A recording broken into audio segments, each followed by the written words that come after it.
کو فالو نہیں کرتے, امام ابو حنیفہ کی اتباع نہیں کرتے, امام ابو حنیفہ رحمۃ اللہ علیہ سے پوچھ کر اللہ کے پیغمبر کی اتباع کرتے ہیں. ہم قرآن کو مانتے ہیں, مگر ایک عام انسان, ایک ریڑھا لگانے والا, ایک سبزی بیچنے والا, ایک کریانے کی دکان کرنے والا, ایک عام آدمی بیچارہ جو پڑھا لکھا نہیں, اور اگر پڑھا لکھا ہے تو ہندی پڑھائے, اور اگر پڑھائے تو انگریزی پڑھائے, وہ کیسے جانے گا کہ اللہ نے قرآن میں کیا کہا؟ امام ابو حنیفہ سے پوچھو, وہ بتائیں گے کہ قرآن میں اللہ نے کیا کہا.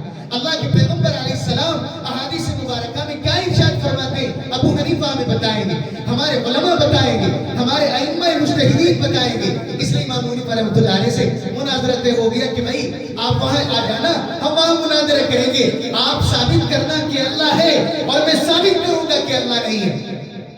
اب وقت مقررہ پر پہنچ گئے, امام صاحب رحمۃ اللہ علیہ نہیں آئے.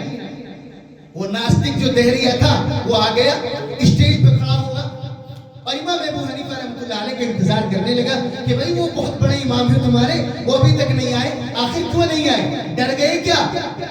آدھا گھنٹہ ہو گیا, 1 گھنٹہ تاخیر ہو گئی, ناچنے لگا خوشی سے اسٹیج پر اور کہنے لگا دیکھا میں نے جو بات کہی تھی اس بات کو تنہائی میں تو ابو حنیفہ مجھ سے کہہ سکتے ہیں, 4 لوگوں کے سامنے اور مجمع عام کے سامنے آ کر ابو حنیفہ کی ہمت نہیں ہے کہ اپنے پروردگار جن کو معبود تسلیم کرتے ہیں ان کا وجود یہاں آ کر کے بتا دے اور ثابت کر دے. بہت دیر کے بعد جب لوگ بھی پتہ نہیں کیا کیا خیال دل میں ڈالنے لگے, امام ابو حنیفہ رحمۃ اللہ علیہ دور سے آتے ہوئے دکھائی دیے. لوگوں نے کہا کہ امام صاحب رحمۃ اللہ علیہ تشریف لا رہے ہیں. آئے امام صاحب رحمۃ اللہ علیہ اسٹیج پر تشریف لائے.